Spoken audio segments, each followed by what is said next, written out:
কোন গোপনে মন ভেসেছে ধারাবাহিকে দেখেছিলাম আমরা শ্যামলী ওর নিজের ফ্ল্যাটে চলে গেছে। ঘরগুলো এত নোংরা হয়েছে, পরিষ্কার করছে, সন্ধে হয়ে গেছে, তবুও কাজকর্ম শেষ হয়নি। এদিকে অরু তৃষাকে বলছে, দেখো আমি তোমার কষ্টটা বুঝতে পারছি। তৃষা এই হোটেলটায় থাকতে চাইছে না, ওর ভালো লাগছে না, সেরকম পরিষ্কার পরিচ্ছন্ন নয়। জল খেতে গিয়ে দেখছে যে একটা জাগে করে জল দিয়েছে, কোনো সিল বোতল দেয়নি, বিছানাপত্র সেরকম না, পর্দাও ভালো না। বুঝতে পারছে অরুণাবু এরম জায়গায় মানাতে পারছে না। তৃষা বলছে, দেখো আমি একটা কারণেই তোমাকে এখানে এনেছি, টাকা পয়সাগুলো জমিয়ে রাখছি অনিকেত আর শ্যামলীকে জব্দ করার জন্য। সেই জন্য তুমি এইটুকু কষ্ট সহ্য করো। যারা আমাদের এই হাল করেছে তাদেরকে আমরা কিছুতেই ছাড়ব না। বলল, যে শ্যামলী আমাকে জোড়াবাড়ি থেকে তাড়িয়ে দিয়েছে, আমি সেই শ্যামলীর ক্ষতি করব। ওকে শুধু অনির জীবন থেকে না, জোড়াবাড়ি থেকে না, এই পৃথিবী থেকেই সরিয়ে দেবো। শ্যামলীকে জব্দ করবে যখন জানতে পেরেছে তৃষা, ও বলল, তুমি করো, আমি তোমার সাথে আছি, শ্যামলীকে তুমি একদম শেষ করে দাও। স্বামী স্ত্রী দুজনে প্ল্যান করলো, কি করবে বলতে চাইছিল। দেখেছি ও লোক লাগিয়েছে, কাউকে ফোন করলো। এবার শ্যামলী যখন ঘর পরিষ্কার করছে, সন্ধে হয়ে গেছে, দুটো লোক এসছে ডেলিভারি নিয়ে। যেমন মাল অর্ডার দেয় লোকেরা, ফ্ল্যাটে এসছে, চলে গেছে শ্যামলীর ফ্ল্যাটে। বেল বেজেছে, ও ভাবছে এই সময় আবার বেল বাজলো, কে এলো। ঘর পরিষ্কার করছিল, দরজা খুলে দেখছে ডেলিভারি বয়। বললো, আপনার নামে একটা পার্সেল আছে। ও ভাবছে ওকে আবার কে পার্সেল পাঠাবে, বুঝতে পারছে না। তারপর ভাবলো স্যার বা অনন্যা নয় তো, কিন্তু কোথাও নাম লেখা নেই।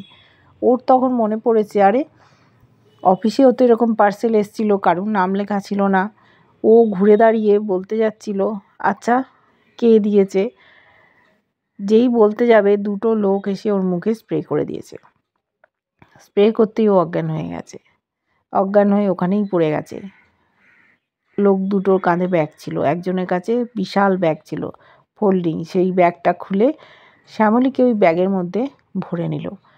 ভরে নিয়ে এবার ওখান থেকে বেরিয়ে যাবে। দরজাটা ভেজিয়ে দিল, দুজন বেরিয়ে যাচ্ছে। যে সিকিউরিটি গার্ড ছিল ফ্ল্যাটের, বলল, আপনারা সই করে যান। ওরা দাঁড়াতে পারছে না, এত ভারী একজন মানুষকে নিয়ে যাচ্ছে।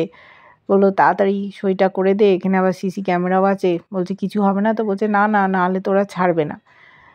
তারপর সইটা করে ওরা গাড়ি নিয়ে বেরিয়ে চলে গেল। রাত হয়ে গেছিল। এদিকে অনন্যা শোবে বলে নিজে ক্রিম মাখছে মুখে, খুশি আজ। শ্যামলীকে বারবার ফোন করছে, কিন্তু শ্যামলী ফোন ধরছে না। অনিকেত নিজের মতো বই পড়ছে, বলছে, আমি শ্যামলীকে বারবার ফোন করছি, কেন ফোন রিসিভ করছে না? অনিকেত বলল, হয়তো দেখো গিয়ে। ও ঘর পরিষ্কার করছিল, কাজ করছিল, ক্লান্ত হয়ে ঘুমিয়ে পড়েছে। তখন বললো, এ বাবা, ও আমাদের জন্য কত করে, ওর সাথে তো টুম্পা বা সোনালীকে পাঠিয়ে দিলে তো ভালো হতো, ওরা হাতে হাতে কাজ করতো। তখন অনিকেত বলল, দেখো শ্যামলীকে এইসব বলে লাভ হবে না, উনি মানবেনই না। উনি সবার জন্য সব কাজ করবেন, কিন্তু ওনার জন্য কেউ কিছু করলে বলবেন, কেন আপনি করেছেন, কি দরকার ছিল, নানান রকম কৈফিয়ত। হয়তো দেখো ক্লান্ত হয়ে ঘুমিয়ে পড়েছে। বলছে, আরেকবার কি ফোন করে দেখবো? আরেকবারও ফোন করলো, ফোনটা বেজে গেল। অনিকেত সেরকম কোনো গুরুত্ব দিল না। অনন্যা বলল, শ্যামলীর মতো মেয়ে হয় না, এই বাড়িতে এসছে, এর জন্য পরিবার কত খুশি। সারাদিন শ্যামলীর কথাই সকলে বলে। অনিকেত বলল, যেভাবে শ্যামলী এই বাড়িতে এসেছিলেন সেই দিনগুলোর কথা মনে পড়ে। তোমায় যদি সব গল্প করতে যাই তাহলে সারা রাত কাবার হয়ে যাবে। যখন উনি এলেন, উনি কিছুই জানতেন না, স্মার্ট কিচেন ব্যবহার করতে জানতেন না, মাইক্রোওভেন ব্যবহার করতে জানতেন না। তারপর আমরা দেখছি মাইক্রোওভেনে কিছু বসিয়েছে, পুড়ে ছাই হয়ে গেছে। রান্নাঘরে সব বেসামাল হয়ে গেছে, উল্টে পড়ে গেছিলো। রান্নার দায়িত্ব ওকে আর দিত না। ওকে সার্ভেন্ট রুমে রাখতো, কত ঘটনা ওর জীবনের সাথে ঘটেছে সেইগুলোই অনিকেত অনন্যাকে গল্প করছে। অনন্যা সব শুনছে। বলছে তারপর শ্যামলী ধীরে ধীরে কত স্বাবলম্বী হয়ে গেল, একা হাতে একটা অফিস সামাল দিচ্ছে। অনন্যাও বলল অফিস করছে, আবার এদিকে দেখো সংসার সামাল দিচ্ছে। শ্যামলীকে ছাড়া তো কেউ ভাবতেই পারে না, কত গুণ ওর। আর মেয়েটা একা একা থাকবে, ও সকলের জন্য করলো, আর তোমরা কিছু ভাবছো না শ্যামলীর জন্য কিছু করা উচিত। অনিকেত বলল শ্যামলীর জন্য আমরা কিছু করতে পারবো না, নিজেই বলবে আমি আমার জন্য ব্যবস্থা করে নেব, ওনার জন্য ভেবে লাভ নেই, তুমি শুয়ে পড়ো। অনন্যা শুয়ে পড়লো, বলল কাল তো অফিসেই দেখা হবে। এবার অনিকেতও শুয়ে পড়েছে।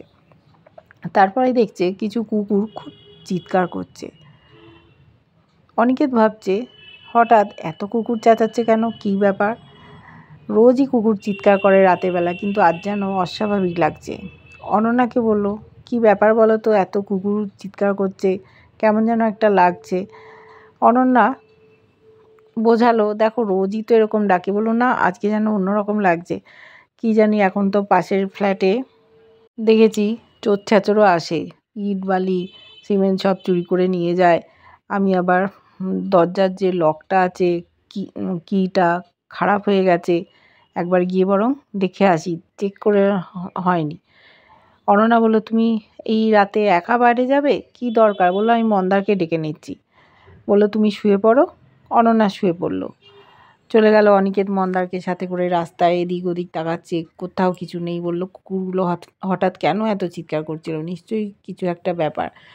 মন্দার বোঝাচ্ছে যে কুকুরগুলো রাতের বেলা হলেই পাশ দিয়ে যদি গাড়ি যায় বা কিছু যায় চিৎকার করে, আর ওরা পাড়া দখলের জন্য লড়াই করে। তাই কেন আপনি ভাবছেন, কত গাড়ি শাসা করে চলে যাচ্ছে, কিন্তু অনিকেতের মনটা মানছে না। বলছে কিছু একটা যেন মনে হচ্ছে ঘটেছে বা ঘটতে চলেছে, মনটা যেন কীরকম লাগছে। অন্যদিন তো কুকুরগুলো এইভাবে চিৎকার করে না। মন্দার ওকে বুঝিয়ে সুঝিয়ে ঘরের মধ্যে নিয়ে চলে গেল। সকাল হয়েছে, দেখেছি অনন্যা আর অনিকেত এবার অফিসের দিকে রওনা দেবে। অনন্যা বলল আমাদের তো যাওয়ার পথেই শ্যামলীর ফ্ল্যাটটা পড়ে, চলো না আমরা ওকে নিয়েই বেরিয়ে যাই। অনিকেত বলল দেখো শ্যামলী অনেক আগেই বেরিয়ে যান, কারণ অফিসের লোকেরা ব্রেকফাস্ট খেয়ে কাজে জয়েন করবে, সেই জন্য এতক্ষণ ওয়েট করুন না। বললো দেখো আমরা তো অনেক আগেই বেরিয়েছি, তাই তুমি ভেবো না।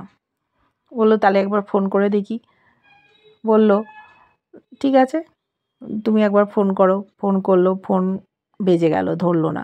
অনিকেত বলল হয়তো রাস্তায় আছে, অটোতে থাকে, রাস্তায় থাকলে ফোন অনেক সময় বুঝতে পারে না, চলো আমরা তো অফিস যাচ্ছি, ঠিকই দেখা হয়ে যাবে।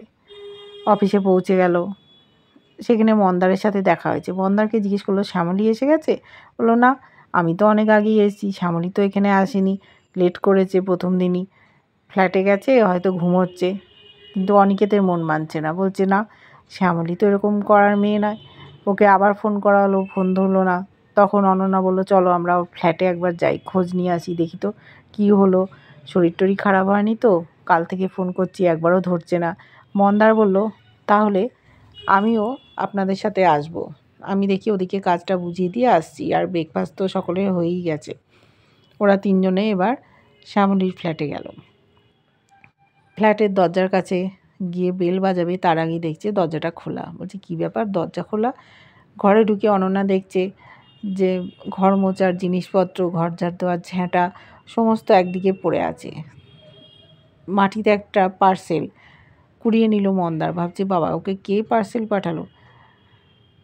অনন্যা বলল দেখো সমস্ত জিনিস এদিকে ওদিকে ছড়ানো, ডাকছে শ্যামলী শ্যামলী করে, সাড়া দিচ্ছে না। কোথায় গেল শ্যামলী? ব্যালকনির দিকে খুঁজে দেখলো। অনন্যাকে বললো বাথরুমে দেখতে, কোথাও নেই। অনিকেতও খুঁজলো, কোথাও পেল না। বলছে দরজা খোলা, শ্যামলী নেই, কী ব্যাপার হলো, নিশ্চয়ই কিছু একটা ঘটেছে। ওরা নিচে চলে এলো, যে গার্ড ছিল তাকে খুঁজছে, সে কোথাও নেই। তারপর দেখছে যে গার্ডটা আসছে, গার্ডটা আসতেই ওকে জিজ্ঞেস করলো যে একজন মহিলা একা একটা ফ্ল্যাটে থাকে, তা দেখেছেন কি কোথাও বেরিয়েছে কি না? বলল, না কাল তো দুপুর নাগাদ এসছিলেন, উনি কোথাও তো বেরোননি, দেখতে তো পাইনি। তখন বলল যে তাহলে গেল কোথায়? এবার অনিকেত দেখেছে সিসি ক্যামেরা আছে। বলল, সিসি ক্যামেরা আছে, আমরা তো চেক করতে পারি। বলল যে হ্যাঁ, দেখুন সবার ফ্ল্যাটের সাথেই সিসি ক্যামেরা যোগ করা আছে, আর আমার ফোনেও আছে। দিয়ে দিল ফোনটা। অনিকেত দেখছে, আর বলেছিল ডেলিভারি ম্যান এসছিল, তারা গিয়েছিল মনে হয় শ্যামলীর কাছে। এবার দেখছে ওরা যে দুটো ডেলিভারি ম্যান ব্যাগ নিয়ে ওপরে উঠছে, শ্যামলী ঘরের কাছে গেছে, তারপর নিচে আর নামছে না, অনেকক্ষণ হয়ে গেল। ভাবছে যে কি হলো, এতক্ষণ হয়ে গেল নামছে না কেন? ফাস্ট ফরওয়ার্ড করে দিল, করে দিয়ে দেখলো যে দুটো লোক নামলো, একজনের পিঠে ব্যাগ ছিল, আরেকজনের ছিল না। দেখছে যে আরেকজনের পিঠে একটা বড় ব্যাগ, যেন টানতে পারছে না। কি হলো, এর পিঠে ব্যাগ কেন? সই করে গেছে, কি নামে সই করেছে দেখেছে, সব ফেক নামে সই করেছে। গাড়ি করে বেরিয়ে গেল। অনেকে বুঝে গেল যে শ্যামলী কিডন্যাপ হয়ে গেছে। অরুণাব খোঁজ করেছিল ছেলে দুটোর কাছে যে কাজ হয়ে গেছে কিনা। ওরা বলেছিল হ্যাঁ কাজ হয়ে গেছে।